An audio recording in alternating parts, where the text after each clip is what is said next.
Bonjour, nous allons dans cette vidéo répondre aux défis posés dans le short à gauche de cette présentation. Le défi ici est de déterminer les dimensions optimales pour maximiser le volume d'une cuve dans Minecraft. Ce défi impose une base carrée pour la cuve et un maximum de 100 blocs pour la fabriquer. Enfin, une donnée importante est qu'il n'y a aucune contrainte sur la hauteur de la cuve.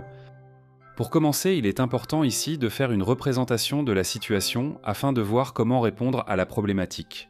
Vous pouvez voir sur l'écran une représentation de la cuve.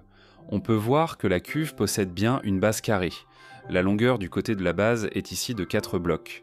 En revanche, cette longueur n'est pas figée, cela fait partie du défi de déterminer la longueur optimale. On peut aussi observer sur la représentation une hauteur de 3 blocs. De la même façon, cette hauteur n'est pas figée. Cela fait aussi partie du défi de déterminer cette hauteur. Dans la deuxième étape, nous allons mettre en équation le nombre de blocs utilisés à l'aide de la représentation effectuée. Nous allons pour cela utiliser des lettres car, comme nous l'avons signalé auparavant, les dimensions ici ne sont pas figées.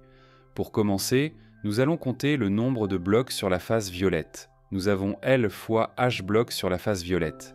Ensuite, nous comptons le nombre de blocs sur la face verte. Nous avons de nouveau L fois H blocs sur la face verte.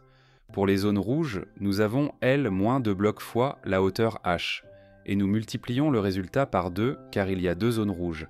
Enfin, nous comptons les blocs constituant le fond de la cuve, à savoir L moins 2 blocs fois L moins 2. Une fois ce décompte fait, on additionne les blocs de toutes les zones.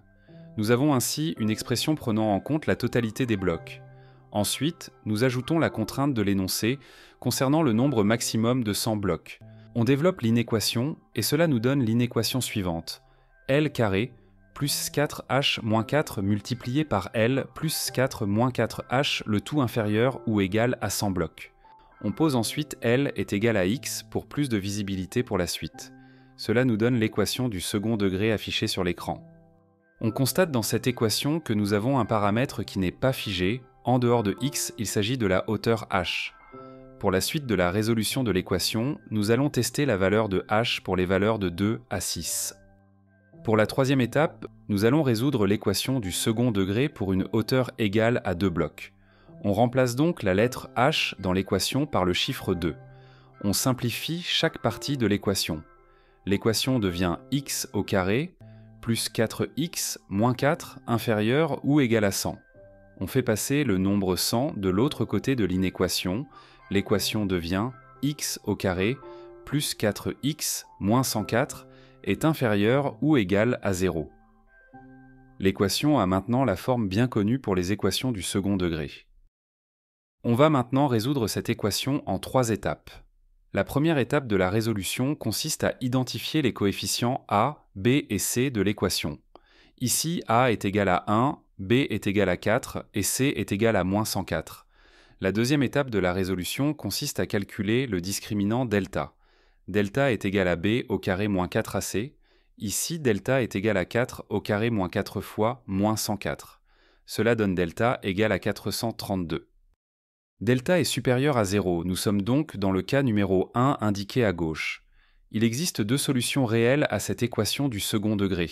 Nous allons donc maintenant calculer x1 et x2 à l'aide des formules indiquées à gauche. Il est important de connaître ces formules par cœur. En appliquant les formules, on trouve x1 égale à environ 8,4 et x2 égale à environ moins 12,4. Pour rappel, x représente la longueur du côté de la base de la cuve en nombre de blocs. X ne peut donc être négatif. On ne peut donc pas retenir la valeur de x2 qui est négative.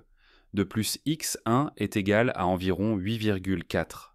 Or, comme x ne peut être qu'un nombre entier car il représente un nombre de blocs entiers, on prend la valeur entière inférieure, à savoir 8.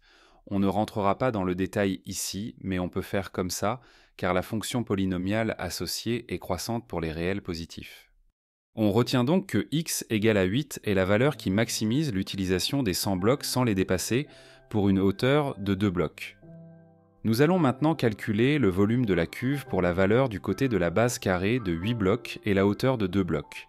Avec la représentation à gauche sur l'écran et en appliquant la formule du volume d'un pavé droit, on constate que le volume de liquide que peut contenir la cuve est de x-2 au carré multiplié par la hauteur -1.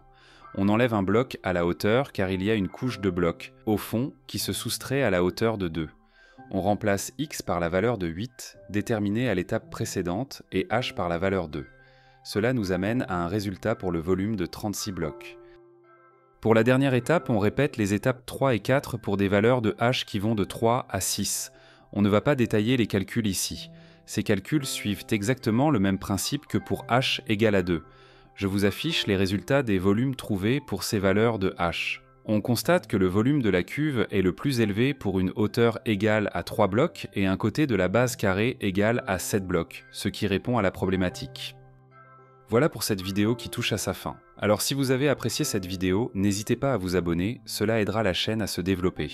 À bientôt pour un nouveau défi mathématique.